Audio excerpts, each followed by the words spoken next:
نحمده ونصلي على رسوله الكريم اما بعد فقد قال الله تبارك وتعالى في كتابه المبين وهو اصدق الصادقين فبعث الله غرابا يبحث في الارض ليريه كيف يواري سوءة اخيه قال يا ويلتى عجزت ان اكون مثل هذا الغراب وأواري سوءة اخي فاصبح من النادمين۔ گزشتہ صحبت میں آپ نے سنا معزز و محترم حاضرین، اللہ تبارک و تعالیٰ کا بے انتہا فضل و کرم ہے کہ اس نے ہمیں سرکار دو عالم صلی اللہ علیہ وآلہ وصحبہ وسلم کی امت میں پیدا فرمایا اور ہمیں آپ کا امتی ہونے کا فخر عطا فرمایا۔ گزشتہ صحبت میں آپ نے سنا کہ قابیل نے حابیل کو قتل کر دیا، اپنے بھائی حابیل کو قتل کر دیا۔ قابیل غلط آدمی تھا، برا آدمی تھا، حابیل اللہ کے نیک بندے تھے۔ دونوں کے باپ حضرت آدم علیہ السلام تھے، دونوں کی والدہ حضرت حوا رضی اللہ تعالی عنہا تھی۔ حابیل شہید ہو گئے، قابیل نے قتل ناحق کیا۔ قتل کرنے کے بعد اب وہ چاہتا تھا کہ اپنے بھائی کے جسد کو، جسم کو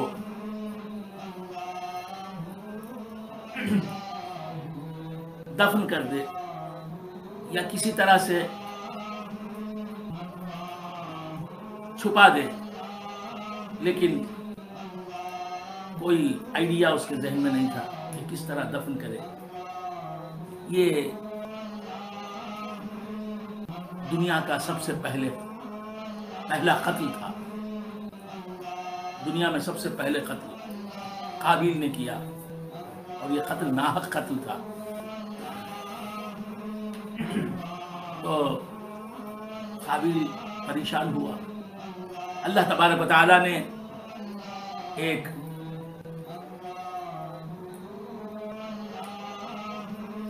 قدرتی کرشمہ دکھایا کہ دو کووں کو بھیجا۔ دو کوے قابیل کے سامنے آئے، دونوں لڑے آپس میں۔ ایک کوے نے دوسرے کوے کی جان لے لی، جو کوہ مر گیا اسے جو کوہ زندہ تھا اس طرح دفن کیا کہ زمین پر مرے ہوئے کوے کو لٹا دیا اور زمین کھودنے لگا۔ جب زمین میں گڑھا ہو گیا، زمین میں غار ہو گیا، تو مرے ہوئے کوے کو اس نے اس گڑھے میں ڈال کر اس پر مٹی ڈال دی اور زمین ہموار کر دی۔ یہ منظر جب قابیل نے دیکھا تو اس کے ذہن میں بھی آئیڈیا آ گیا کہ کس طرح حابیل کو دفن کیا جائے۔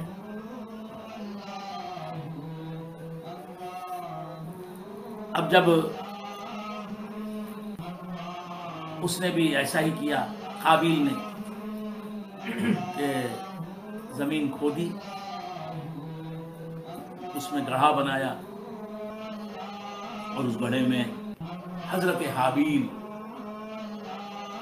رضی اللہ تعالی عنہ کی لاش رکھی اور پھر اس پر مٹی ڈال دی۔ اس کے بعد کہنے لگا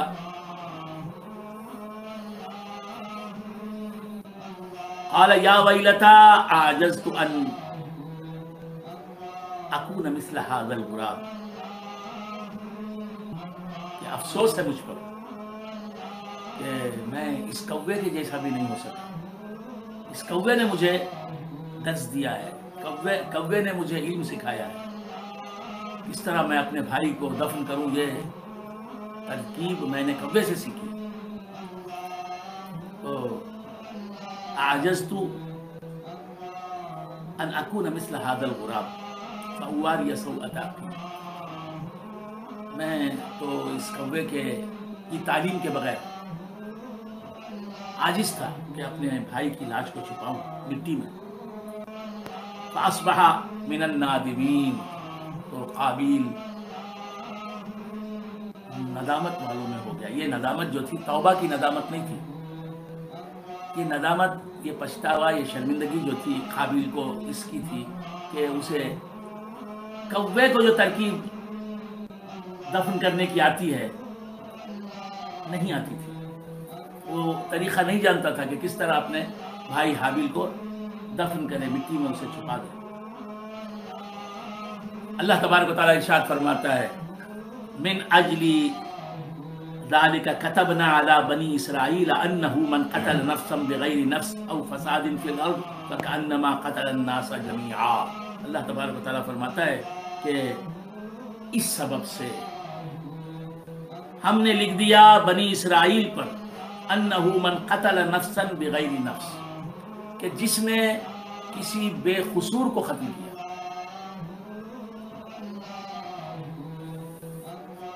جس نے کسی ایسے شخص کو قتل کیا جس نے ناحق قتل نہ کیا، اس شخص سے ناحق قتل سرزد نہیں ہوا، وہ بے قصور تھا، بے جرم تھا، بے خطا تھا، اسے کسی نے ظلماً قتل کر دیا. فَكَأَنَّمَا قَتَلَ النَّاسَ جَمِيعًا او فسادا فی الارض، کسی شخص نے کسی کو ناحق قتل نہیں کیا، کسی شخص نے کسی فساد کی بنیاد نہیں رکھی، زمین پر فساد نہیں پھیلایا.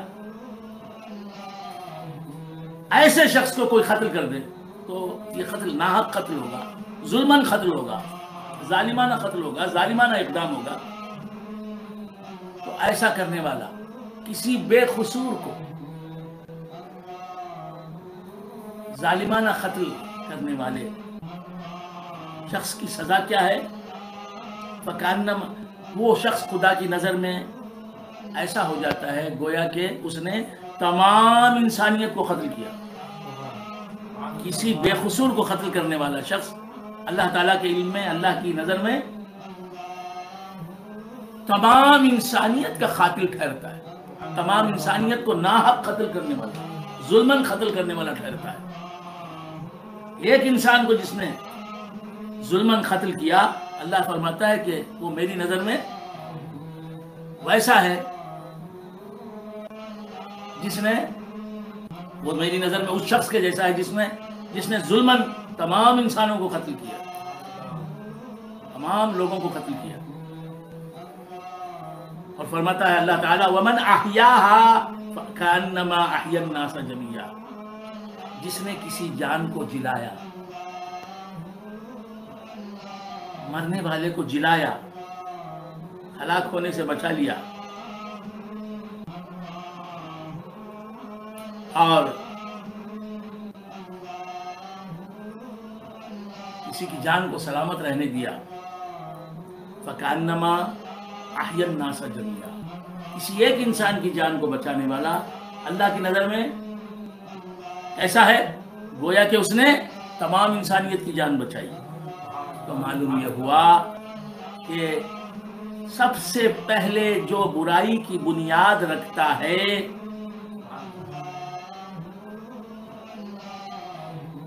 اسے دیکھ کر جتنے بھی لوگ اس برائی کو اپناتے ہیں ان سب کی سزا اسے ملتی ہے. برائی کی بنیاد رکھنے، برائی کی ایجاد کرنے والے، من قتل الناس، من قتل نفسا بغیر نفس او فساد فی الارض، جو کسی بے قصور کو قتل کرتا ہے، جس نے کوئی قصور نہیں کیا، تو اس نے گویا تمام انسانوں کو قتل کیا. یعنی اس کے بعد جتنے بھی انسان قتل ہوں گے ظلماً، ان سب کا وبال اس سے بھگتنا پڑے گا جس نے اس برے کام کو ایجاد کیا. اور جس نے اچھے کام کی بنیاد رکھی کسی کی جان بچائی اور اس کا دیکھا دیکھی بہت سے لوگوں نے دوسروں کی جان بچائی تو ان سب کا ثواب اسے ملے گا. اس نے اچھے کام کی بنیاد رکھی. تو یہاں معلوم یہ ہوا بدعت اگر بری ہے تو اس بدعت کی بنیاد رکھنے والا سزا بھگتتا ہے، اور بدعت اگر اچھی ہے، بدعت حسنہ ہے، اس کی بنیاد رکھنے والا قیامت تک اس بدعت پر عمل کرنے والے لوگوں کا ثواب پاتا ہے. تو ہمیں بھی چاہیے کہ اچھے اچھے کام اللہ کی رضا کے لیے، دین کی خدمت کے لیے، اعلاء کلمت الحق کی نیت سے شروع کرنے چاہیے. شروع کریں، اچھے کام شروع کریں، اچھی تنظیمیں شروع کریں، اچھی تحریکوں کی بنیاد رکھیں، اچھے کاموں کی بنیاد رکھیں، مدرسے تعمیر کریں، رفاہ عام کی تدابیر سوچیں. آج تک جو اچھے کام نہیں کیے گئے ہیں ان اچھے کاموں کی ترکیبیں سوچیں، اچھے ادارے قائم کریں، اچھی تنظیمیں، اچھی تحریکیں قائم کریں، اچھی جماعتیں قائم کریں، اچھے جلسے قائم کریں تاکہ سنیت کی ترویج ہو، اسلام کی اشاعت ہو، دین کی تبلیغ ہو، حق اور باطل کی تمیز لوگوں میں پیدا ہو سکے، لوگوں کو فائدہ پہنچ سکے، مسلمان آگے آئیں دینی لحاظ سے بھی، دنیاوی لحاظ سے بھی. لہذا اچھے کام جو اب تک نہیں ہوئے ہیں یہ سوچ کر ہمیں ان اچھے کاموں سے رکنا نہیں چاہیے، ان کی بنیاد رکھنے سے باز رہنا نہیں چاہیے کہ اب تک یہ اچھے کام نہیں کیے گئے.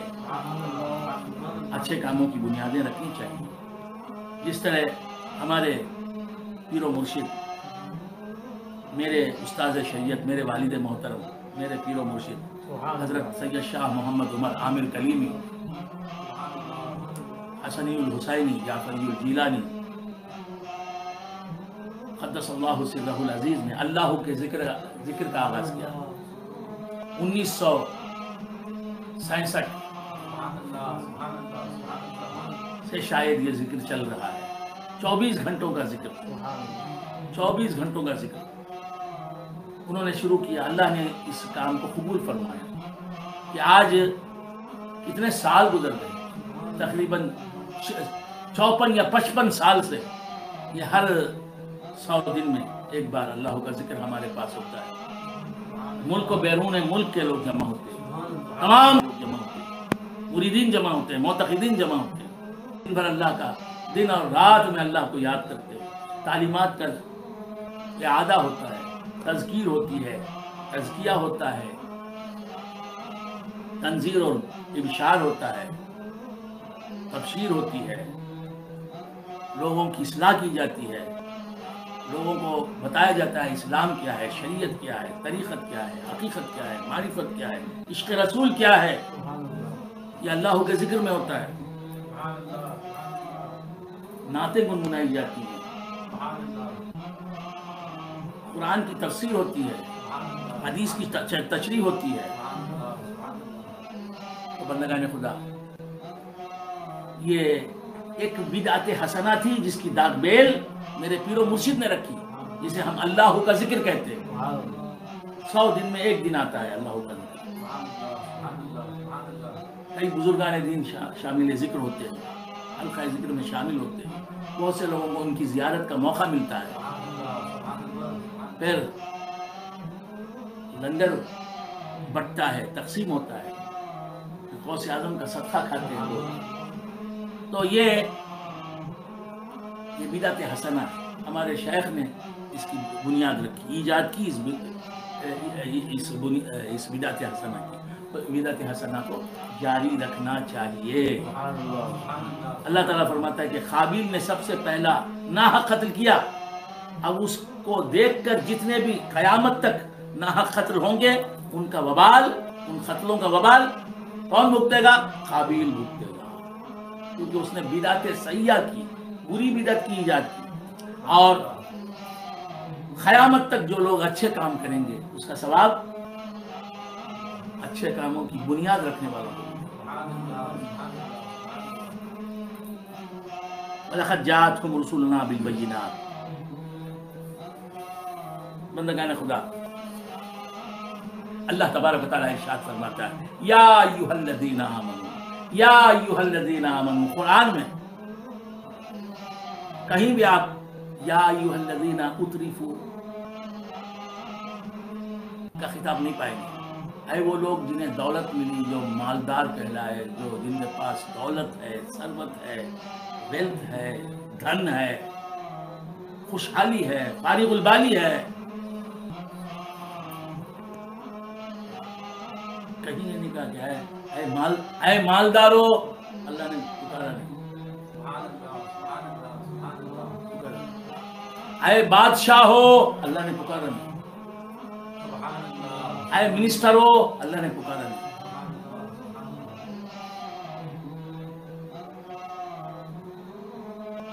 کلیکٹروں کو پکارا نہ، کمشنروں کو پکارا نہ، منسٹروں کو پکارا نہ، فوجیوں کو پکارا نہ، پہلوانوں کو پکارا نہ، بڑی بڑی ڈگریاں رکھنے والوں کو اللہ تعالیٰ نے پکارا نہ، مشہور لوگوں کو اللہ نے پکارا۔ اے شہرت کی بلندیوں پر پہنچنے والوں، اللہ نے نہیں پکارا۔ اللہ نے پکارا تو کسے پکارا؟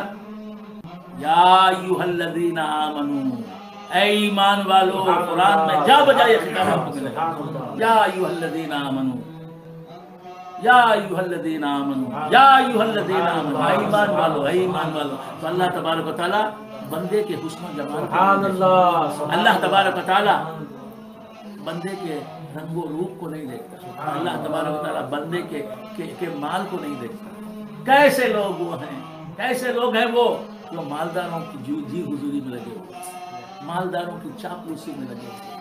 یاد رکھو، یاد رکھو، کسی شخص کا احترام کرنا اس لیے احترام کرنا کہ وہ مالدار ہے، ایسا احترام ناجائز ہے، گناہ ہے۔ صرف مالداری کی بنیاد پر کسی مسلمان کا احترام کرنا،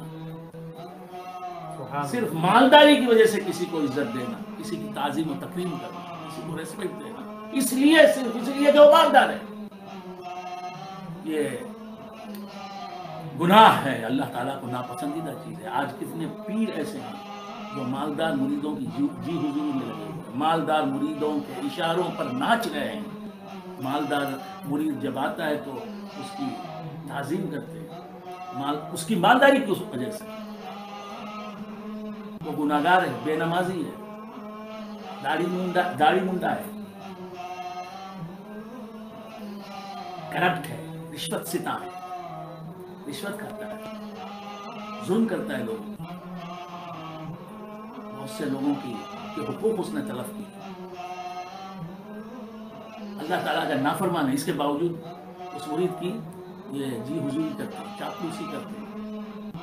کیوں کرتے ہیں؟ اس لیے کہ وہ مالدار ہے، دولت مند ہے، ملینر ہے، ملٹی ملینر ہے۔ کتنے علماء ایسے ہیں، سب علماء نہیں، بہت سے علماء ایسے بھی ہیں جو مالداروں کی جی حضوری میں لگے ہوئے، ان کی اصلاح نہیں کرتے، دیکھتے ہیں انہیں گناہ کرتے ہوئے، اصلاح نہیں کرتے، ان کی تعریفوں کے پل باندھتے رہتے۔ تو بندگان خدا، اللہ تبارک و تعالیٰ نے مالداروں کو نہیں پکارا، اللہ تبارک و تعالیٰ نے مشہور لوگوں کو نہیں پکارا، حکمرانوں کو نہیں پکارا۔ اللہ تعالیٰ کسے پکارتا ہے؟ یا ایھا الذین آمنوا۔ ایمان والا ہونے کے لیے مالدار ہونا ضروری نہیں، ایمان والا ہونے کے لیے مشہور ہونا ضروری نہیں، ایمان والا ہونے کے لیے سربراہ مملکت ہونا ضروری نہیں، ایمان والا ہونے کے لیے بس ایمان والا ہونا ضروری ہے۔ اللہ کو اپنا رب، اللہ کو معبود برحق ماننا، اور رسول اللہ محمد رسول اللہ صلی اللہ علیہ وآلہ وصحبہ وسلم کو دل سے چاہنا ضروری ہے، حضور کو خاتم النبیین ماننا ضروری ہے، سید المرسلین ماننا ضروری ہے۔ تو بندگان خدا عرض کر رہا تھا کہ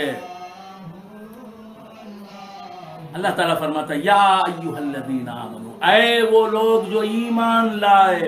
ایمان لانا اللہ کو کتنا پسند ہے، ایمان لانا اللہ کو کتنا پسند ہے۔ یا ایھا الذین آمنوا، یا ایھا الذین آمنوا کا خطاب قرآن میں بہت سے مقامات پر آپ کو ملے گا۔ اے ایمان والو اتقوا اللہ، اتقوا اللہ، اللہ تعالیٰ فرماتا ہے کہ اے ایمان والو اللہ سے ڈرو، اللہ سے ڈرو۔ تو مومن وہ ہے جو اللہ سے ڈرتا ہے، جو اللہ سے نہیں ڈرتا وہ مومن نہیں۔ یا ایھا الذین آمنوا، ایمان والو، اتقوا اللہ، اللہ سے ڈرو، وابتغوا الیہ الوسیلہ، اور اس کی طرف وسیلہ ڈھونڈو۔ یا ایھا الذین آمنوا اتقوا اللہ، اے ایمان والو اللہ سے ڈرو۔ اللہ سے ڈرو کا مطلب کیا ہے؟ اللہ سے ڈرو کا مطلب کیا ہے؟ اللہ سے ڈرو شراب نہ پیو، اللہ سے ڈرو زنا نہ کرو، اللہ سے ڈرو چوری نہ کرو، اللہ سے ڈرو ڈاکہ نہ ڈالو۔ کوئی کہتا ہے کہ میں اللہ سے ڈرتا ہوں، شراب بھی پیتا ہے، یہ کیسا ڈرنا ہے؟ کوئی کہتا ہے میں اللہ سے ڈرتا ہوں، زنا کر رہا ہے، یہ کیسا ڈرنا ہے؟ جو لڑکا باپ سے ڈرتا ہے، باپ کے احکام کی پاسداری کرتا ہے، باپ جن کاموں سے روکتا ہے اس سے ان کاموں سے رکتا ہے، باپ کے سامنے بھی، باپ کے غیاب میں بھی، پیچھے بھی۔ اللہ سے ڈرو کا مطلب کیا ہے؟ اللہ نے جن جن کاموں کے کرنے کا حکم دیا ہے زندگی بھر وہ کام انجام دیتے رہو۔ اللہ سے ڈرو کا مطلب کیا ہے؟ اللہ نے جن جن کاموں سے روکا ہے ان ریسٹرکٹڈ کاموں سے، پروہیبٹڈ کاموں سے رکے رہو، عمر بھر رکے رہو۔ غیبت سے ہمارا کیا رویہ ہے آج؟ بس نماز کی پابندی کر لیتے ہیں، وہ بھی اللہ ہی جانے کیسی نماز ہوتی ہے۔ بہت سے لوگوں کو نماز کے فرائض کیا ہیں نہیں معلوم، اگر فرائض معلوم بھی ہو گئے تو واجبات کیا ہیں معلوم نہیں۔ اگر عمدن کسی نماز کا کوئی واجب ترک کر دیا جائے تو نماز جو ہے مکروہ تحریمی ہو جاتی ہے، واجب الاعادہ ہو جاتی ہے۔ بہت سے لوگوں کو نماز کے واجبات نہیں معلوم، تو نماز کے مسائل نہیں معلوم ہے، نماز پڑھتے ہیں۔ ہم دیکھتے ہیں بے شمار غلطیاں ہوتی رہتی ہیں، ترک واجب کئی بار کرتے ہیں نماز میں، اور وہ سمجھتے ہیں کہ نماز ہو گئی، تو بسط خرابی، باہما خرابی، تو نماز پڑھتے ہیں ہزاروں غلطیوں کے ساتھ، تو بعض لوگ نماز پڑھ لیتے ہیں بس۔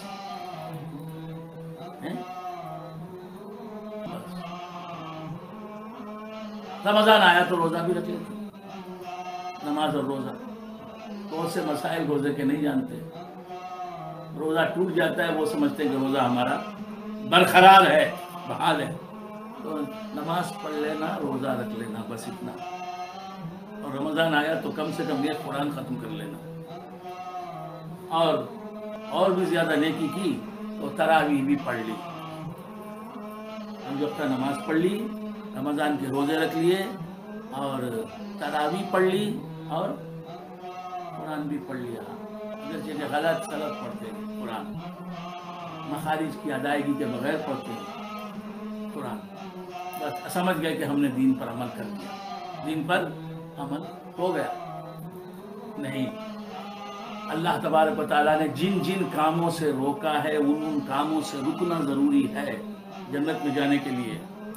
اللہ تبارک و تعالیٰ نے جن جن کاموں کا حکم دیا ہے ان کاموں کو بجا لانا اور بجا لاتے رہنا تا دم مرگ، یہ ضروری ہے۔ تو بندگان خدا،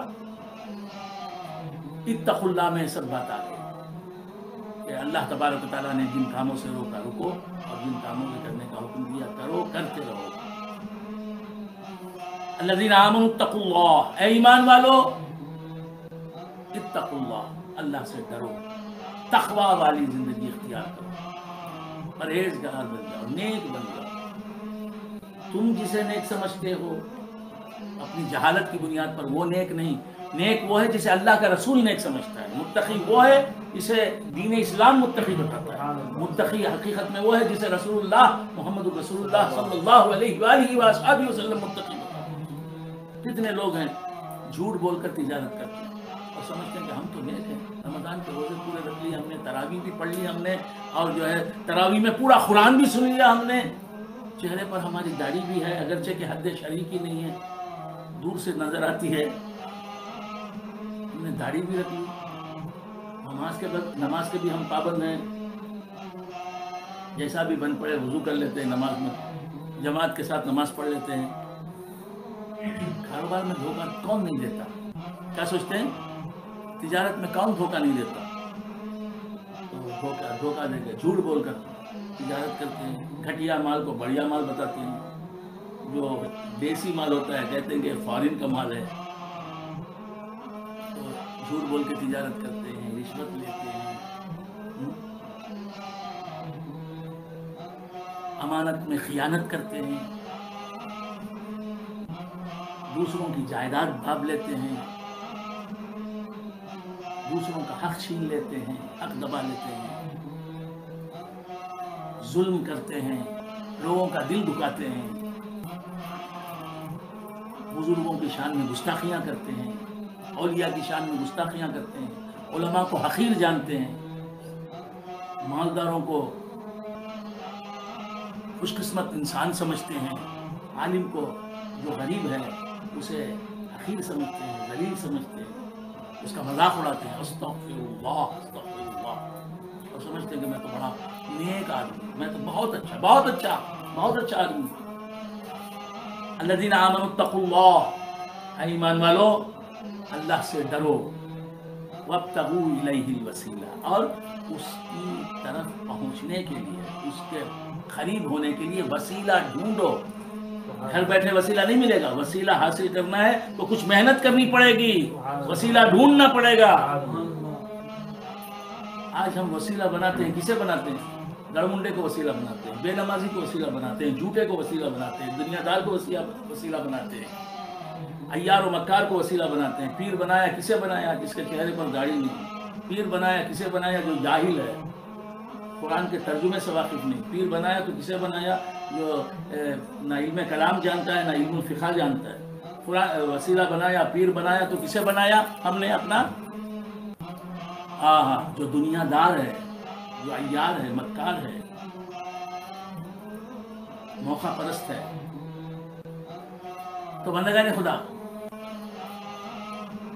زر پرستوں کو ہم نے وسیلہ بنایا، دنیا داروں کو ہم نے پیر مان لیا، جاہلوں کو ہم نے اپنا رہبر بنا لیا، خدا سے نہ ڈرنے والوں کو ہم نے اپنا وسیلہ، بڑا اہم وسیلہ مان لیا۔ اللہ تک پہنچانے والا، وہ خود خدا تک نہیں پہنچا ہے، وہ ہمیں کیا پہنچائے گا یہ نہیں سوچا۔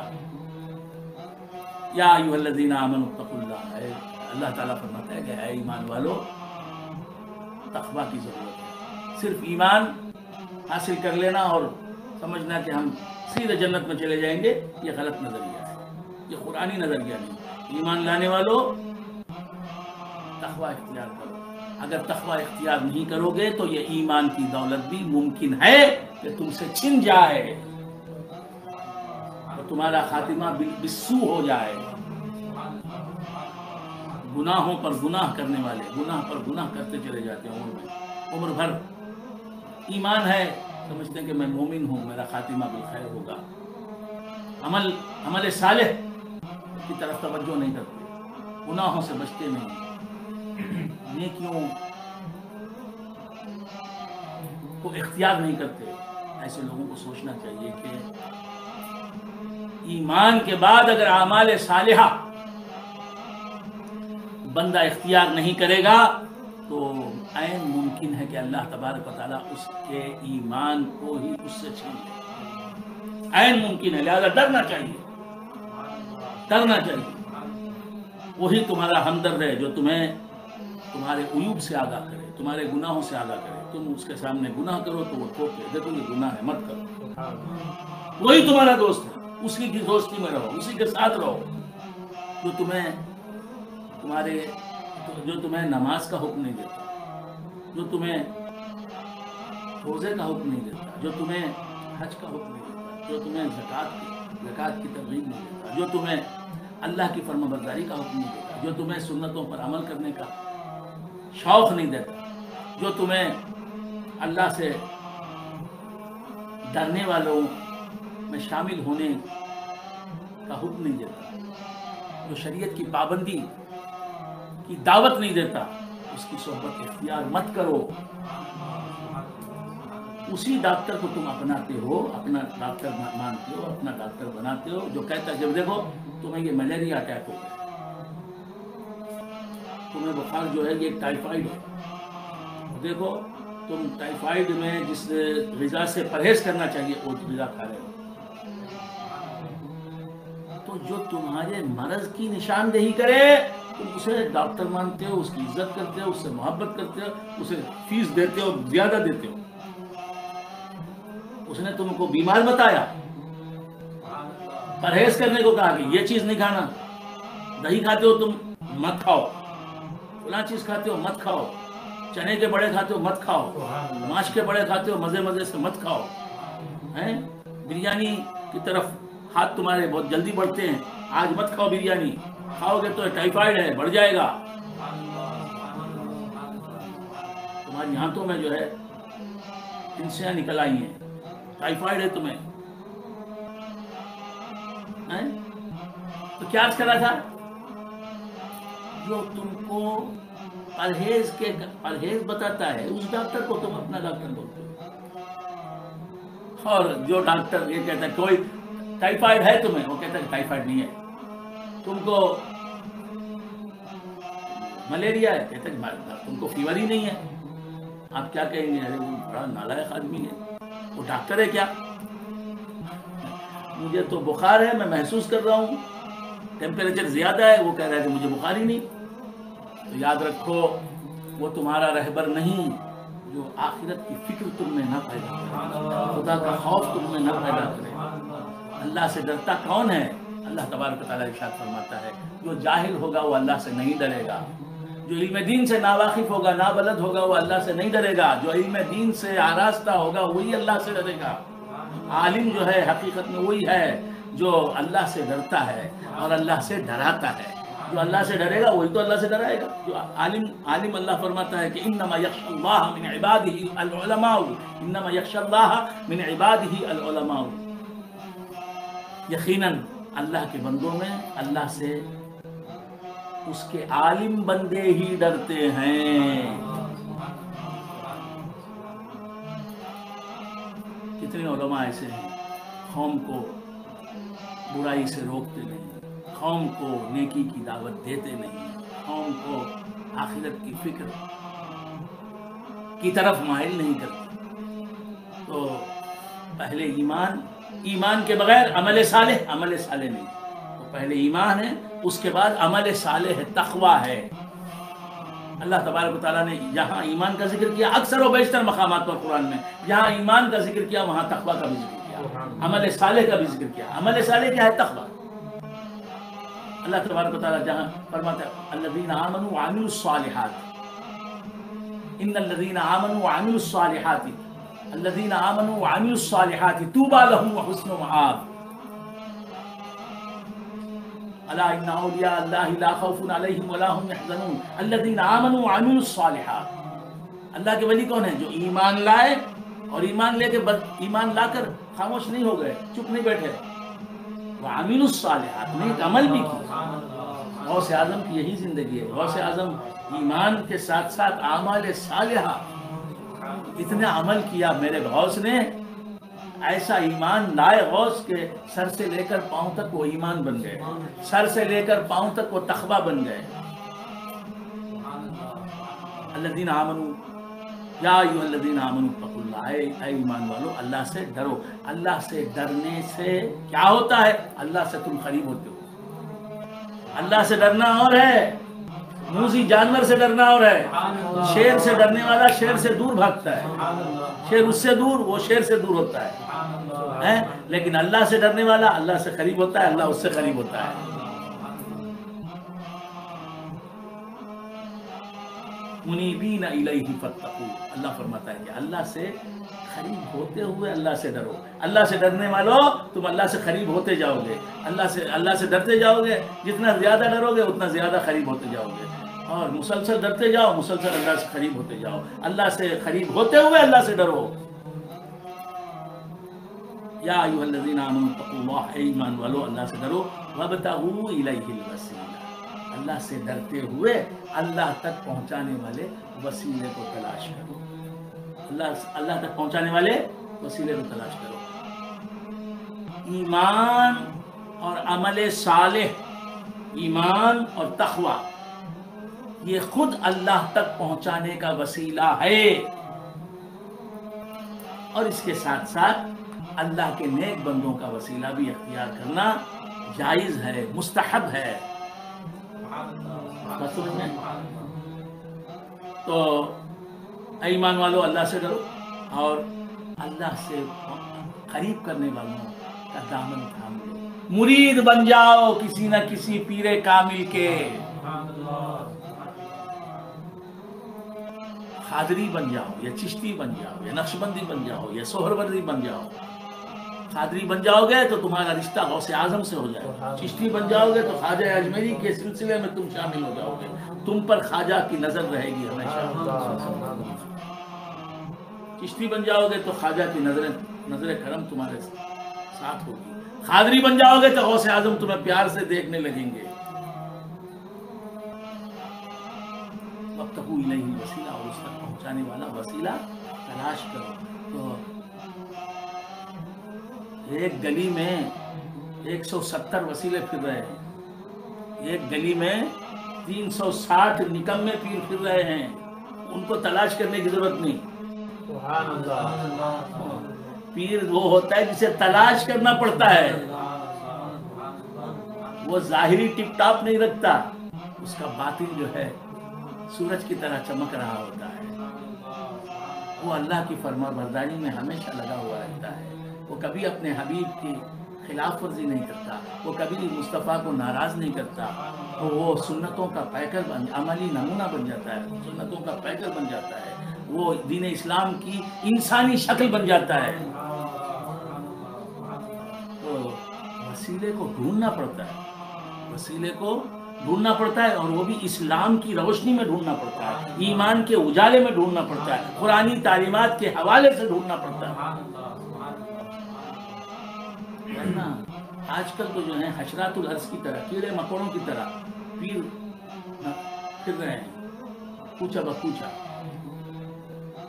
اللہ تو فرما رہا ہے پیروں کی تلاش کرو. پیر کامل کیا ہوتا ہے؟ اللہ تک پہنچانے کا وسیلہ ہوتا ہے. اللہ فرماتا ہے وسیلے کو ڈھونڈو. یہ کیسے وسیلے ہیں؟ جھوٹے وسیلے، نام نہاد وسیلے، سو کال وسیلے، کہ یہ مریدوں کی تلاش میں نکلے ہیں. آج کل کے پیر نام نہاد پیر کیسے ہیں کہ یہ مریدوں کی تلاش میں نکلے ہوئے ہیں. ان کو چاہیے ان کے معیار کا مرید ملے. ان کا معیار کیا ہے؟ مالدار ہونا، بڑا مالدار، پیر صاحب کو خوب نذرانے دینے والا، داڑھی منڈا ہوا تو ہوا، بے نمازی ہوا تو ہوا، رشوت خور ہوا تو ہوا، دل آزاری کرنے والا ہوا تو ہوا، بدعقیدہ ہوا تو ہوا. بس نذرانے دینے والا ہو. تو بندگان سب پیر ایسے نہیں ہوتے. آج بھی بہت سے پیر ہیں جو معیاری ہیں، جن کی زندگی مثالی ہے، جو عاشقان رسول ہیں، جن کا عقیدہ صحیح ہے، عمل صحیح ہے. ان کی نظر خدا پر ہے، ان کی نظر مصطفیٰ پر ہے. سب غربت والے یا وہ دیوانے ہیں، اور غوث اعظم کے حقیقی معنوں میں مرید ہیں، خواجہ کے حقیقت میں عاشق ہیں. اللہ تعالیٰ نے حکم دیا پیروں کو ڈھونڈو. اسے ڈھونڈا جاتا ہے وہ بہت کم ہوتے ہیں. جن کو ڈھونڈا جاتا ہے وہ بہت کم ہوتے ہیں. تو حقیقی پیر، سچے پیر وہ بہت کم ہوتے ہیں. یہ جھوٹے پیر، نام نہاد پیر، لٹیرے پیر ہیں، اپنی بھی آخرت تباہ کرنے والے، تمہاری بھی آخرت تباہ کرنے والے، ایسے تو بہت ملتے ہیں. ان کے جبہ و دستار کے فریب میں نہ آؤ. دیکھو ان کی باتیں سنو تو معلوم ہو جائے گا ان کی باتیں تمہیں صحیح راستے کی طرف لے جا رہی ہیں یا نہیں. صحیح پیر کو جاننے کے لیے صحیح معنوں میں جو علماء کرام ہیں، سچے علماء کرام ہیں، ان سے پوچھو کہ یہ پیر صحیح ہے یا نہیں، وہ بتائیں گے. یا ایھا الذین آمنوا اتقوا اللہ، ایمان والو اللہ سے ڈرو. وابتغوا الیہ الوسیلہ، اور وسیلہ تلاش کرو. وجاہدوا فی سبیلہ، اور وسیلہ پانے کے بعد اللہ کے راستے میں جہاد کرو. لعلکم تفلحون، تاکہ تم کامیاب ہو جاؤ. یہ وسیلے کی آیت ہے، اسے ہمیشہ یاد رکھنا چاہیے. ہم وسیلوں کے قائل ہیں. وسیلہ کیا ہے؟ یہ قادری. ہم جو قادریوں میں شامل ہو گئے، پیران پیر سے نسبت رکھتے ہیں. ہمارا وسیلہ پیران پیر ہے. یہ وسیلہ اس دنیا میں بھی کام آ رہا ہے، اس دنیا میں بھی کام آئے گا.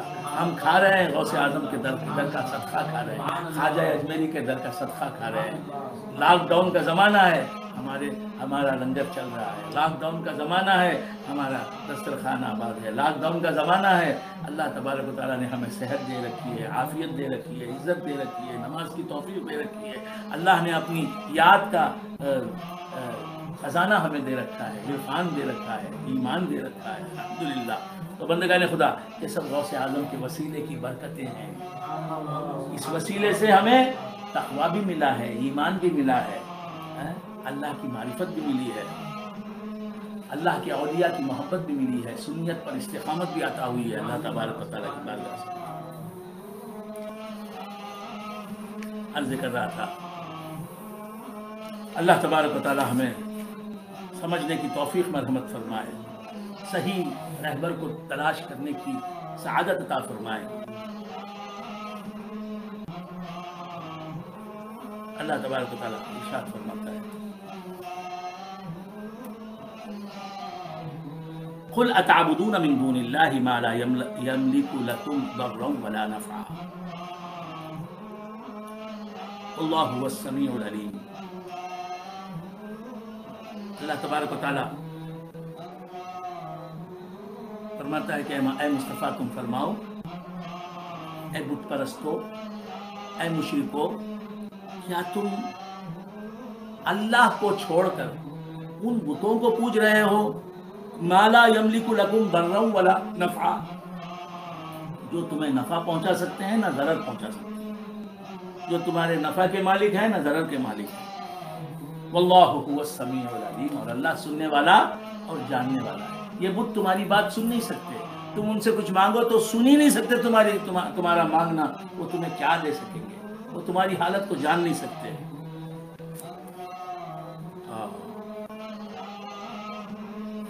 اور ایک مزے کی بات ہے, اور ایک بڑی سوچنے والی آیت, یا ایھا الذین آمنوا لا تحرموا طیبات ما احل اللہ لکم. اللہ تبارک و تعالیٰ, میرے سنی بھائیوں, میرے برادران طریقت, غور کریں. عبدالحسیب حسیبی شاہ صاحب, توجہ آپ کی درکار ہے. گرامی شاہ صاحب, آپ کی توجہ درکار ہے. وراثت اللہ شاہ صاحب, آپ کی توجہ درکار ہے. یا ایھا الذین آمنوا لا تحرموا طیبات ما احل اللہ لکم. اللہ تبارک و تعالیٰ فرماتا ہے اے ایمان والوں. پھر دیکھا آپ نے خطاب کسے کیا؟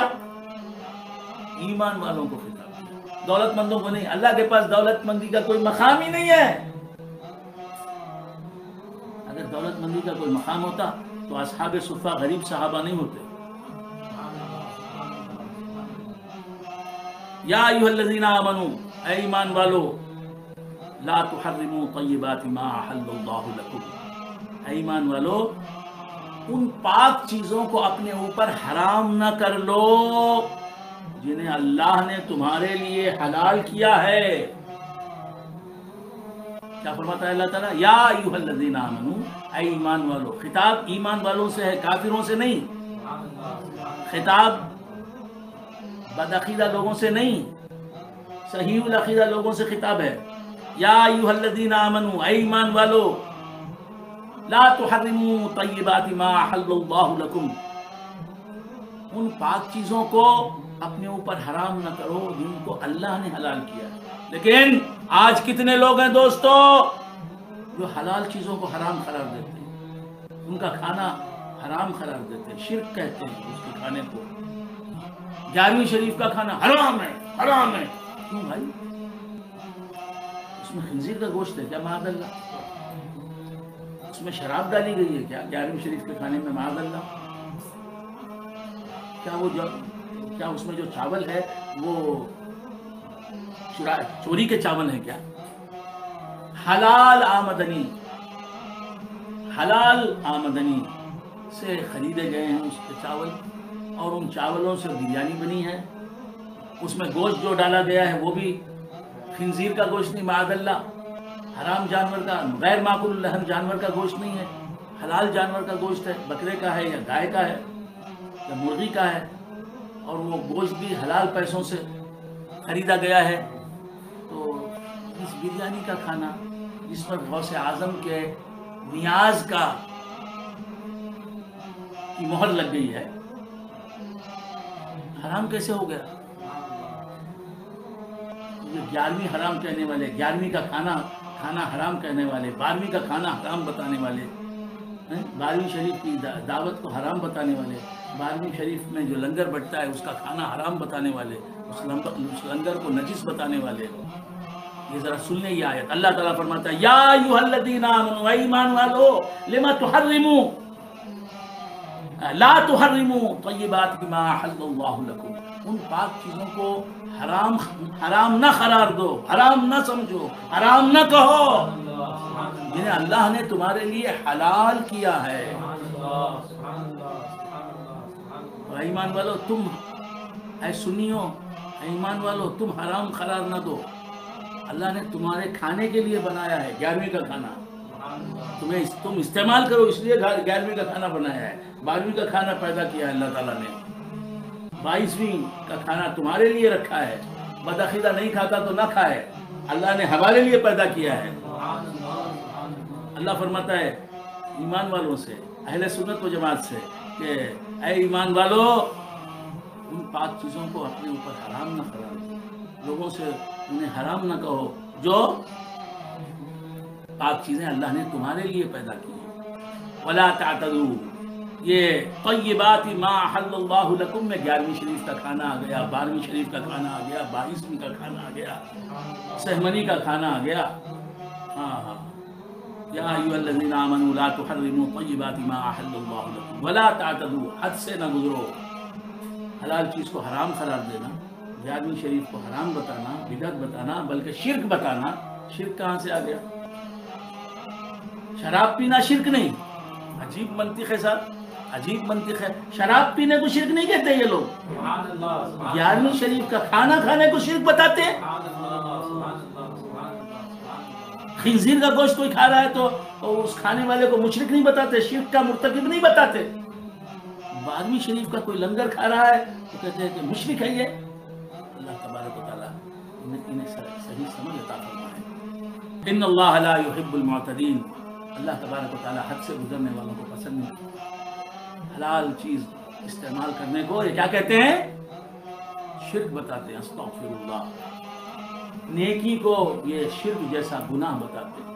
11ویں شریف کی فاتحہ کرنا، 11ویں شریف کا کھانا پکانا، 11ویں شریف کا کھانا کھانا، یہ سب مستحب ہے، جائز ہے، مستحب نیکی کا کام۔ اسے جو ہے شرک بتانا یہ قرآن کے خلاف عمل ہے، اس آیت کے خلاف عمل ہے۔ اللہ تبارک و تعالیٰ ہمیں سمجھنے کی توفیق عطا فرمائے۔ اللہ تبارک و تعالیٰ ارشاد فرماتا ہے یا ایھا الذین آمنوا، اے ایمان والو، انما الخمر والمیسر، یقیناً شراب اور جوا، والانصاب والازلام، اور پانسے،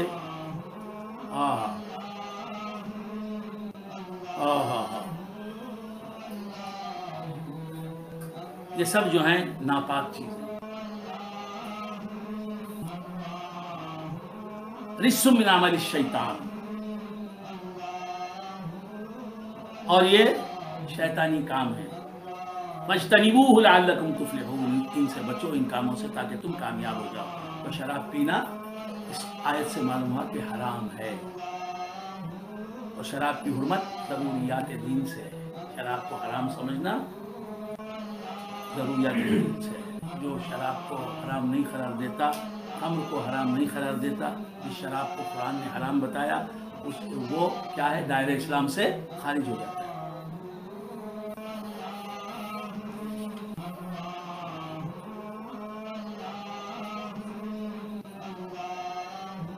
اللہ تبارک و تعالیٰ ارشاد فرماتا ہے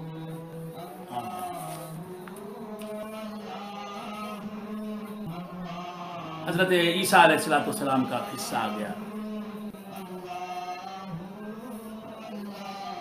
اللہ تبارک و تعالیٰ عیسیٰ علیہ السلام سے فرماتا ہے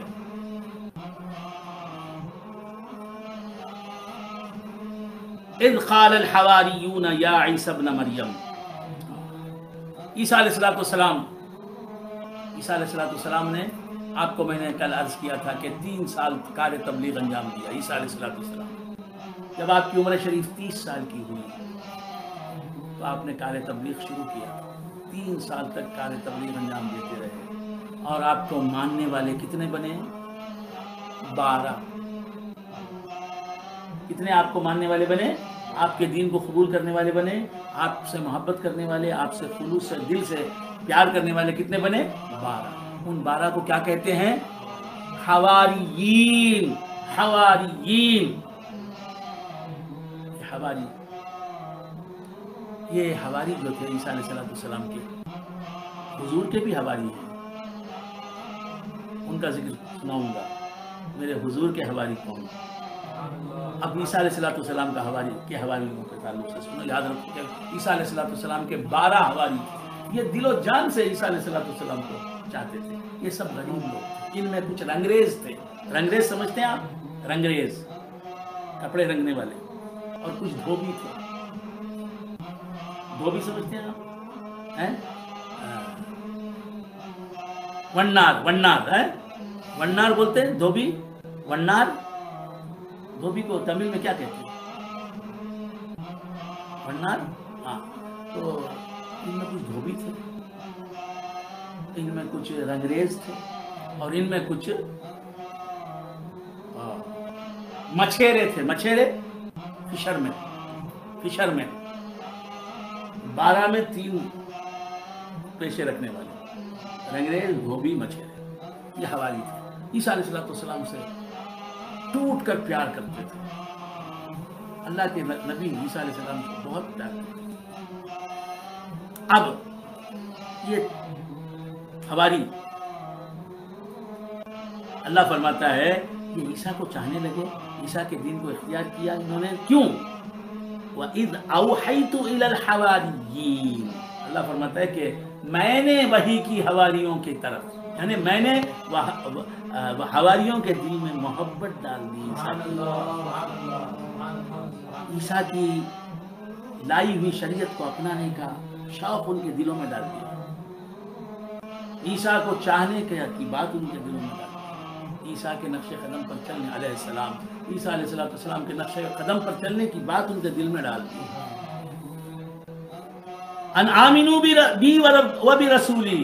اللہ فرماتا ہے کہ میں نے حواریوں کے دل میں بات ڈالی کہ ایمان لاؤ، مجھے بھی مانو، مجھے خدا مانو، مجھ پر بھی ایمان لاؤ، اور میرے رسولوں پر بھی ایمان لاؤ.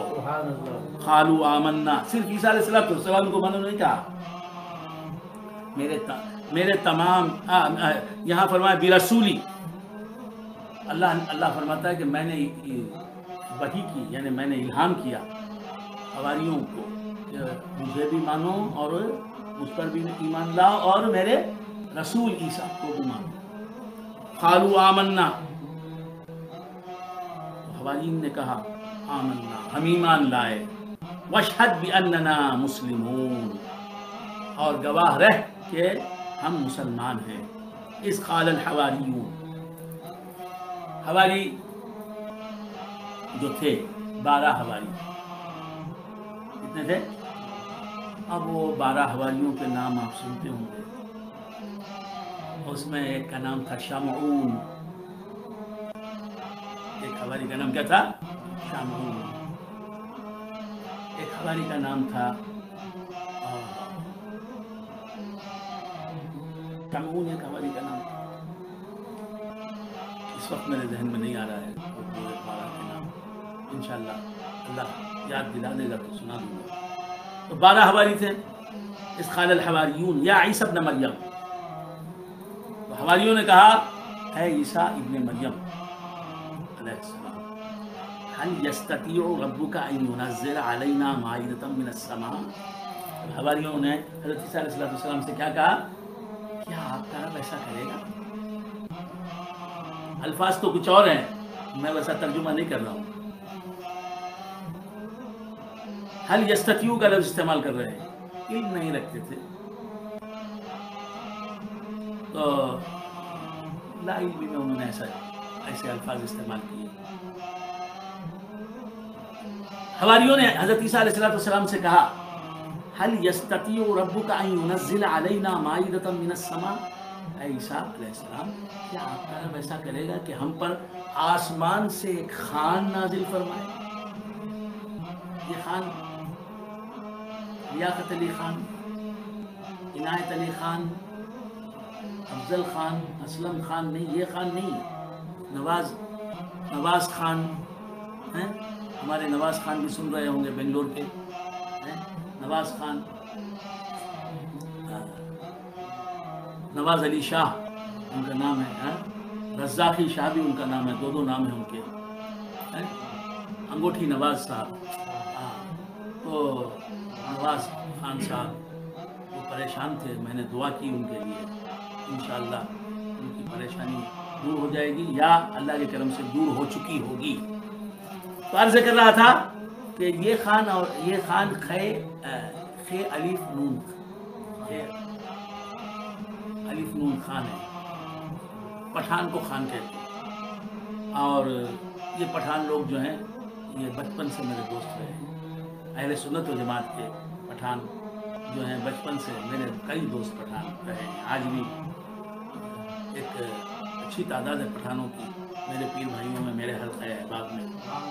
ہمارے عبدالحسیب حسیبی شاہ جو ہے نا یہ بھی پٹھان ہے، ہمارے شیراز خان جو ہے نا یہ بھی پٹھان ہے، شیراز پٹھان ہے، خان صاحب ہے۔ عرض کر رہا تھا کہ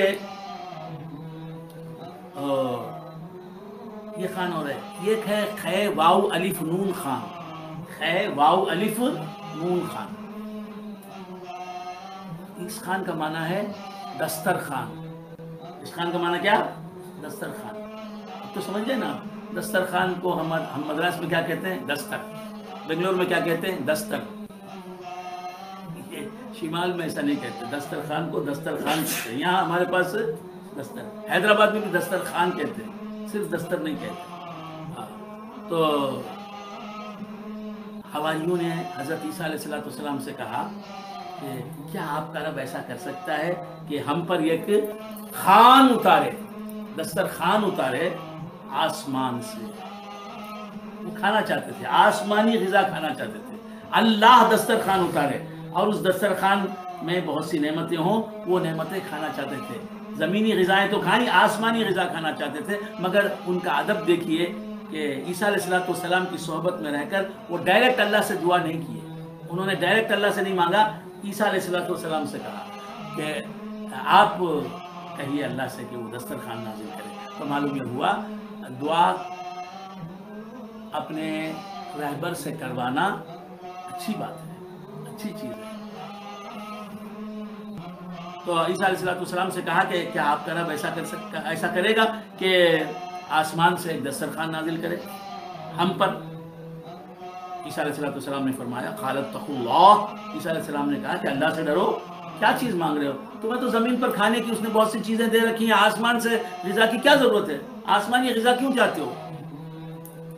ان کنتم مومنین، اگر تم ایمان والے ہو تو اللہ سے ڈرو، کیا چیزیں مانگ رہے ہو اللہ تعالیٰ سے؟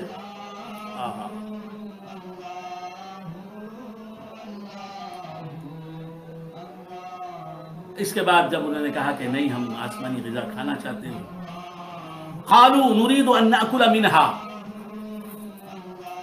انہوں نے کہا کہ ہم دسترخوان جو آسمان سے آئے گا اس میں جو چیزیں ہوں گی، اس دسترخوان میں جو غذائیں ہوں گی وہ کھانا چاہتے ہیں، اور تطمئن قلوبنا، اور ہمارے دل مطمئن ہو جائیں کھا کر کہ اللہ تبارک و تعالیٰ موجود ہے، اللہ تبارک و تعالیٰ بندوں کی دعا سنتا ہے، ان کی مانگیں پوری کرتا ہے، اللہ تبارک و تعالیٰ آسمان سے غذا نازل کرنے پر قدرت رکھتا ہے، یہ ہم دیکھ لیں گے تو ہمارے ایمان میں اضافہ ہوگا، ایمان میں پختگی آئے گی، استحکام پیدا ہوگا۔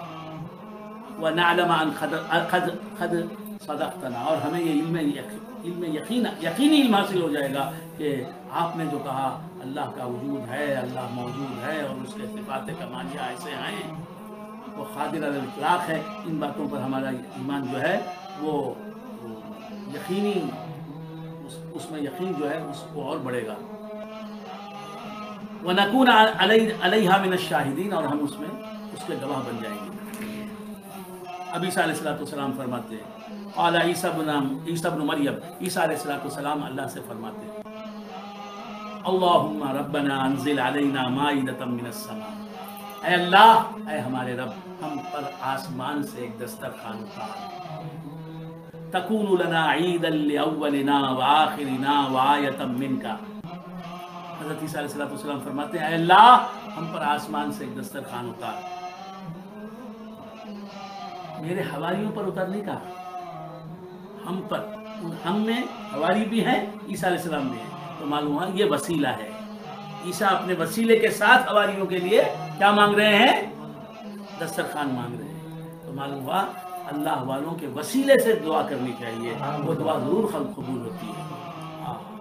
ربنا انزل علینا مائدۃ من السماء، اے اللہ آسمان سے ایک دسترخوان اتار۔ عیسیٰ علیہ السلام فرما رہے ہیں تک وہ کیا وقت ہوگا، وہ کیا لمحہ ہوگا وہ، جب حضرت عیسیٰ علیہ السلام اللہ کے پاکیزہ، اللہ کے پیارے رسول محمد الرسول اللہ کے نور سے تخلیق ہونے والے رسول حضرت عیسیٰ علیہ السلام اللہ سے دعا کر رہے ہوں گے کہ اے اللہ ہم پر آسمان سے ایک دسترخوان اتار، تو وہ دسترخوان جب اترے گا تکون لنا عیدا لاولنا وآخرنا، اے اللہ وہ دسترخوان ہمارے لیے عید بن جائے گا، اس کا اترنا عید بن جائے گا۔ عیسیٰ علیہ السلام فرما رہے ہیں اے اللہ آسمان سے تو جو کھانے کی چیزیں ہم پر اتارے گا، جو دسترخوان اتارے گا، اس کا اترنا ہمارے لیے عید بن جائے گا، وہ جس روز اترے گا وہ روز عید بن جائے گا ہمارے لیے۔ تو آسمان سے کھانے کی چیزیں اترتی ہیں تو عیسیٰ علیہ السلام کی وہ عید ہو جاتی ہے۔ آسمان سے کھانے کی چیزیں اترتی ہیں تو عیسیٰ علیہ السلام جس دن وہ کھانے کی چیزیں آسمان سے اتری، عیسیٰ علیہ السلام کی عید کا دن بن گیا، حواریوں کی عید کا دن وہ بن گیا۔ محمد الرسول اللہ جب ہمیں ملے ہیں حضرت عبد المطلب کے گھر میں، جس دن ملے ہیں وہ دن ہمارے لیے عید کا دن کیسے نہیں ہو سکتا؟ جو لوگ یہ کہتے ہیں کہ بس دو عیدیں ہیں اسلام میں، ایک عید الفطر ایک عید الاضحیٰ، دو ہی عیدیں ہیں، ہم کہتے ہیں کہ نہیں، یہ دونوں عیدیں رتبے میں کم ہیں، ان دونوں عیدوں سے بڑا رتبہ ہے عید میلاد النبی کا۔ میلاد النبی کی عید کے صدقے میں عید الفطر ملی، میلاد النبی کی عید کے صدقے میں عید الاضحیٰ ملی۔ اگر حضور تشریف نہ لاتے تو رمضان کی عید کہاں ملتی، رمضان کہاں ملتا ہمیں، بقرعید کی عید کہاں ملتی۔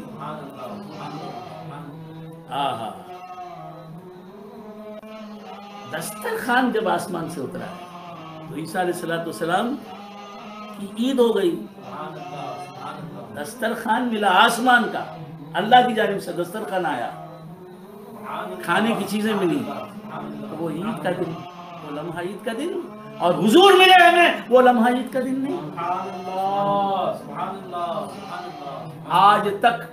آج تک عیسائی جس تاریخ میں مائدہ آسمان سے اترا اس تاریخ کو عید کی تاریخ مانتے ہیں، عید مناتے ہیں آج تک عیسائی لوگ، آپ کو معلوم ہوگا۔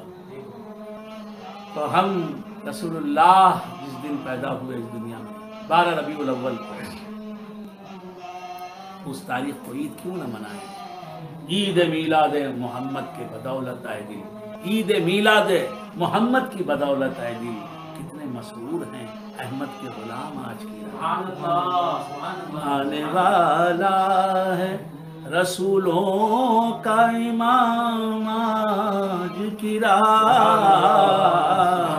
آنے والا ہے رسولوں کا امام آج کی رات، سب کے بن جائیں گے بگڑے ہوئے کام آج کی رات، سب کے بن جائیں گے بگڑے ہوئے کام آج کی رات، نہ مدینے میں نہ فاراں پہ ہے نہ کعبے میں، نہ مدینے میں نہ فاراں پہ ہے نہ کعبے میں، دل مومن آقا کا قیام آج کی رات دل مومن میں، آقا کا قیام آج کی رات سب کے بگڑے ہوئے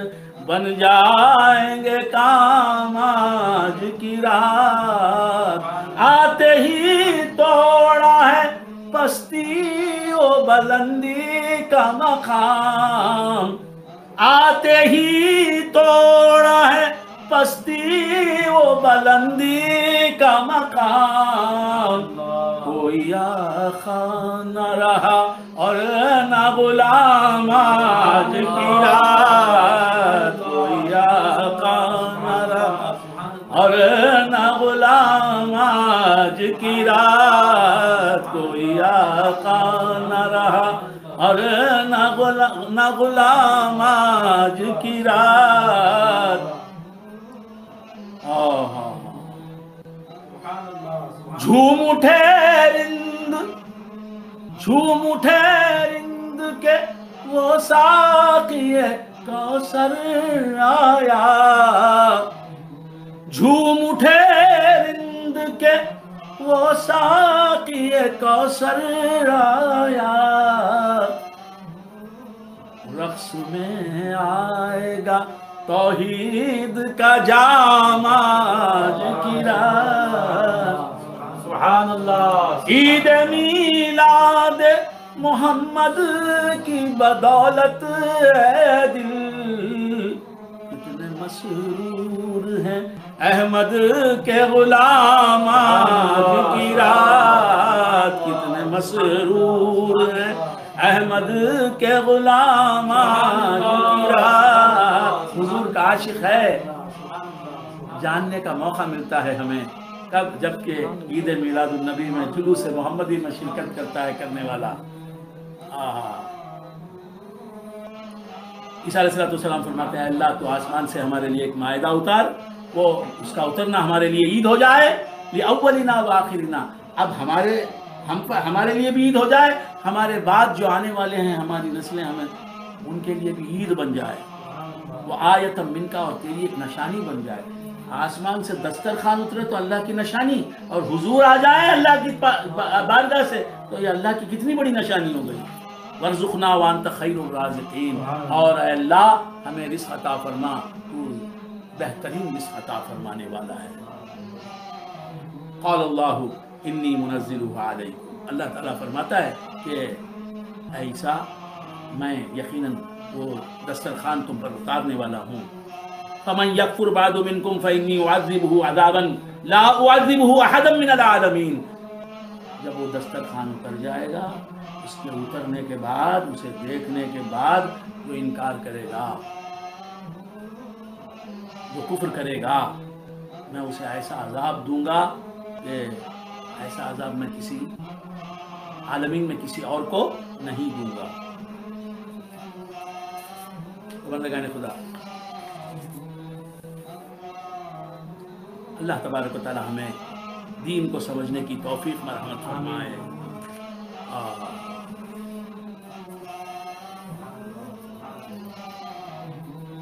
اب ایک بہت عظیم نقطے کی طرف آپ کا ذہن میں مبذول کرتا ہوں۔ میرے والد گرامی، میرے پیر طریقت، میرے استاد شریعت حضرت علامہ الحاج سید شاہ محمد عمر عامر کلیمی، حسنی حسینی چشتی قادری، جعفری الجیلانی، قدس اللہ سرہ العزیز، جنہیں دنیا خواجہ فقیر نواز کہتی ہے، خواجہ فقیر نواز کہتی ہے، وہ اس آیت پر بہت زیادہ وقت لیتے تھے۔ جب قرآن کی وہ تفسیر کرتے، یہ آیت آ جاتی تو رک جاتے اور کہتے کہ میں اپنے رسول کا مقام بتاتا ہوں، میں اپنے پیارے حبیب کا مقام بتاتا ہوں، میرے نبی کا مقام سنو، یہ آیت کیا کہہ رہی ہے سنو۔ وجد میں آ جاتے تھے، کیفیت میں آ جاتے تھے۔ تو اللہ تبارک و تعالیٰ فرماتا ہے، وہی آیت آ گئی، وَمَا مِن دَابَّةٍ فِي الْأَرْضِ وَلَا طَائِرٍ يَطِيرُ بِجَنَاحَيْهِ إِلَّا أُمَمٌ أَمْثَالُكُمْ۔ اور غور سے سنیں، اللہ تعالیٰ فرماتا ہے وَمَا مِن دَابَّةٍ فِي الْأَرْضِ، زمین پر چلنے والا کوئی نہیں ہے، زمین پر چلنے والا کوئی جانور نہیں ہے۔ وَمَا مِن دَابَّةٍ فِي الْأَرْضِ، زمین پر چلنے والا کوئی جانور نہیں۔ بہت غور سے سنیں ناظرین کرام، بہت غور سے سنیں، بہت غور سے۔ شیراز خان صاحب بہت غور سے سنیں، سید سجاد عامری، نوری فاؤنڈیشن والے، اور نگاہی شاہ صاحب، آپ بھی بہت غور سے سنیں۔ جناب وراثت اللہ شاہ صاحب بہت غور سے سنیں۔ اللہ تعالیٰ فرماتا ہے وَمَا مِن دَابَّةٍ فِي الْأَرْضِ وَلَا طَائِرٍ يَطِيرُ بِجَنَاحَيْهِ إِلَّا أُمَمٌ أَمْثَالُكُمْ، زمین پر چلنے والا ہر جانور، زمین پر چلنے والا ہر جانور، وَلَا طَائِرٍ يَطِيرُ بِجَنَاحَيْهِ، اور اپنے پروں کے ذریعے فضا میں اڑنے والا ہر پرندہ، ہر چرند اور ہر پرندہ۔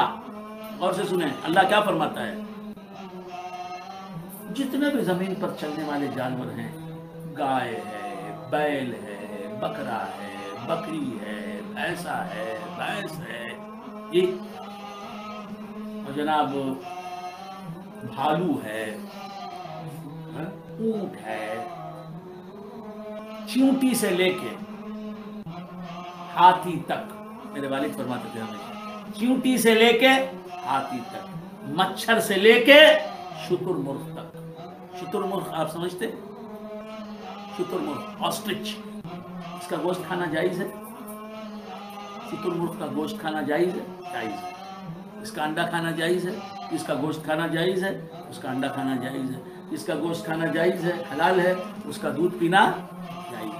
تو عرض کر رہا تھا کہ مچھر سے لے کے شتر مرغ تک اور چیونٹی سے لے کے ہاتھی تک کا ذکر کر دیا اللہ تبارک و تعالیٰ نے، کہ زمین پر چلنے والا ہر جانور، خواہ وہ معقول اللحم ہو یا غیر معقول اللحم، یعنی اس کا گوشت کھانا حلال ہو یا حرام ہو، زمین پر چلنے والا ہر جانور، اور فضائے آسمانی میں اڑنے والا، ہوا میں اڑنے والے پرندے،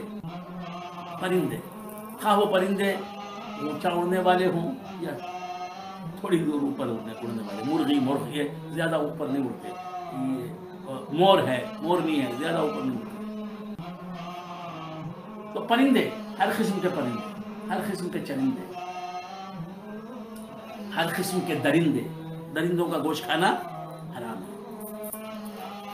اللہ فرماتا ہے کہ تمام پرندے، درندے، چرندے، یہ سب جانور الا امم امثالکم، اے انسانوں تمہاری ہی طرح قبیلے ہیں، تمہاری طرح برادریاں ہیں، تمہاری طرح جماعتیں ہیں، قومیں ہیں، خاندان ہیں، تم جیسا خاندانوں میں بٹے ہوئے ہو کہ بھئی یہ شیخ صاحب ہے، شیخوں کا خاندان ہے، یہ پٹھانوں کا خاندان ہے، یہ خان صاحبان کا خاندان ہے، یہ شیخوں کا خاندان ہے، شیوخ کا خاندان ہے، یہ جو ہے سادات کا خاندان ہے نا، یہ سادات کا گھرانہ ہے، وہ شیخوں کا گھرانہ، وہ پٹھانوں کا گھرانہ، یہ ہے نا۔ اللہ تعالیٰ فرماتا ہے کہ انسانوں تم جس طرح قبیلوں میں، خاندانوں میں، ذاتوں میں بٹے ہوئے ہو، رنگوں میں، نسلوں میں بٹے ہوئے ہو، اسی طرح جانور بھی بٹے ہوئے ہیں۔ کوئی کوا ہے، کوئی کبوتر ہے، کوئی مور ہے، کوئی مرغ ہے، کوئی گدھا ہے، کوئی زرافہ ہے، کوئی اونٹ ہے، کوئی شیر ہے۔ تم جیسے ہو اے انسانوں ویسے ہی تمام چرندے، درندے اور پرندے ہیں۔ کیا مطلب؟ تم جانوروں کی طرح ہو، یہ فرما رہا ہے اللہ تبارک و تعالیٰ۔ جانوروں میں خنزیر بھی ہے، زمین پر چلنے والا جانور ہے نا، کتا بھی ہے۔ اللہ فرماتا ہے وَمَا مِن دَابَّةٍ فِي الْأَرْضِ، زمین پر چلنے والا کوئی جانور نہیں اور کوئی اڑنے والا ہوا میں پرندہ نہیں، مگر اے انسانوں یہ سب درندے اور پرندے اور چرندے تمہاری طرح امتیں ہیں، تمہاری طرح خاندان ہیں. اب دیکھیے ہم بھی کھاتے ہیں چرندے درندے پرندے بھی کھاتے ہیں. ہم میں بھی افزائش نسل ہوتی ہے, نسل کشی ہوتی ہے, ان میں بھی ہے. ہم میں بھی مرد اور عورت کے ملاپ سے بچے ہوتے ہیں, ان میں بھی مادہ اور نر کے ملاپ سے بچے ہوتے ہیں. ہماری عورتیں بھی اپنی بچوں کی بچپن میں نگہداشت کرتی ہیں, نگرانی. وہ جانوروں میں مائیں جو ہیں مادائیں اپنے بچوں کی حفاظت کرتی ہیں. تو اللہ فرماتا ہے کہ اے انسانوں تمہاری طرح ہیں یہ چرندے درندے پرندے. تو کیا ہم کتے کے برابر کتے کے جیسے ہو گئے؟ ہم گدھے کے جیسے ہو گئے؟ جاندار ہونے کے اعتبار سے ہم اور وہ کچھ اشتراک رکھتے ہیں. ہم بھی کھاتے ہیں وہ بھی کھاتے ہیں. ہم بھی زیرو ہیں وہ بھی زیرو ہیں. ہم میں بھی جان ہے ان کے اندر بھی جان ہے. بس ہم میں بھی نسل کشی ہے, ان کے اندر بھی ہے تناسل و تبالد کا سلسلہ. تو کچھ چیزیں ہم میں ان میں پائی جاتی ہیں. اس کی وجہ سے اللہ نے فرما دیا کہ تم جیسے ہو اے انسانوں, جانور بھی ویسے ہی ہیں تمہاری طرح. وہ بھی خاندانوں میں بٹے ہوئے ہیں, وہ بھی مختلف نسلوں میں بٹے ہوئے ہیں. بات سمجھ میں؟ لیکن کہاں انسان اور کہاں گدھا, کہاں انسان اور کہاں گھوڑا, کہاں انسان اور کہاں. ہزاروں گھوڑوں کا مالک ایک انسان ہوتا ہے, ہزاروں گدھوں کا مالک ایک انسان ہوتا ہے. کتنے مرغوں کا مالک ہے. ہمارے پاس مرغ تھے, کتنے مرغ تھے, ہم مالک تھے. بات سمجھ میں؟ کتنی مرغیاں ہوتی ہیں, ان کا مالک 50 500 1000 5000 10,000 مرغیوں کا مالک جو ہے ایک انسان ہوتا ہے. تو انسان اگرچہ کے بعد اوصاف انسان میں اور جانوروں میں مشترک ہیں, لیکن انسان انسان ہے, مینکائنڈ ہے, اور جانور جانور ہے. اسی طرح حضور کی بشریت کو دیکھ کر ہم کہنا کہ وہ ہماری طرح بشر ہیں, یہ بہت بڑی نادانی ہے. ان کی بشریت ہے. ان کی بشریت ایسی بشریت ہے کہ ان کے جیسا بشر کوئی پیغمبر نہیں. حضور بھی بشر ہیں اور تمام پروفیٹس تمام پیغمبر بھی بشر ہیں, لیکن حضور ایسے بشر ہیں کہ ان کے جیسی بشریت کسی پیغمبر کو نہیں ملی. حضور ایسے بشر ہیں کہ وہ بشریت کے ساتھ پلک جھپکنے کے اندر ام ہانی کے گھر سے خوابہ خوسین میں پہنچ جاتے ہیں, اور پھر پلک جھپکنے کے اندر ہی خوابہ خوسین سے ام ہانی کے گھر آ جاتے ہیں. حضور ایسے بشر ہیں کہ 3 دن مسلسل دن اور رات روزہ رکھتے ہیں. اس کے بعد ایک مرتبہ 5 دن مسلسل روزہ رکھتے ہیں. 7 دن کا روزہ رکھتے ہیں. 7 دن کا حضور مسلسل روزہ رکھتے ہیں. دن میں بھی کچھ نہیں کھاتے, رات میں بھی کچھ کھاتے نہیں پیتے. وہ کیسے بشر ہیں؟ سرکار دو عالم صلی اللہ علیہ وآلہ وسلم کیسے بشر ہیں؟ تنام عینای ولا ینام قلبی, میری آنکھیں سوتی ہیں, میرا دل نہیں سوتا. اللہ تعالیٰ بھی لا تأخذہ سنۃ ولا نوم, نہ اسے نیند آتی ہے, نہ اسے اونگ نہیں آتی ہے, نہ اسے نیند آتی ہے. میرے حضور بھی اپنے دل سے جاگتے رہتے ہیں. آپ کا قلب جو ہے نہ اونگ کرتا ہے نہ نیند آتا ہے, اسے نیند آتی ہے. بات سمجھ میں آ رہی ہے؟ آنکھوں سے سو جاتے ہیں میرے حضور. سبحان اللہ. کیوں سوتے ہیں؟ کہ سونا بھی ان کی سنت بن جائے, اور ان کے عشاق ان کی سنت سمجھ کر سو جائے. اگر وہ نہ سوتے تو صدیق اکبر کیسے سوتے؟ جو کام میرے حبیب نے نہیں کیا میں بھی نہیں کروں گا, سوچ کے صدیق اکبر نہ سوتے. تو بندگان خدا عرض کر رہا تھا کہ حضور بشر ہیں, لیکن ایسے بشر ہیں کہ ان کے جیسا کوئی بشر اب تک پیدا ہوا ہے نہ آئندہ پیدا ہوگا. انت البشر لا کالبشر یاقوتۃ بین الحجر. یا رسول اللہ آپ بشر ہیں, لیکن کیسے بشر ہیں؟ کہ جس طرح یاقوت بھی پتھر ہے, لیکن دوسرے پتھر اس کا مقابلہ نہیں کر سکتے. دوسرے پتھر 5 روپے کو 100 آئیں گے, اور یاقوت ایسا پتھر ہے جناب کہ 5 لاکھ کو اتنا سا یاقوت ملتا ہے. اس یاقوت کو کہتے ہیں, کیا کہتے ہیں تامل میں؟ مانک کم.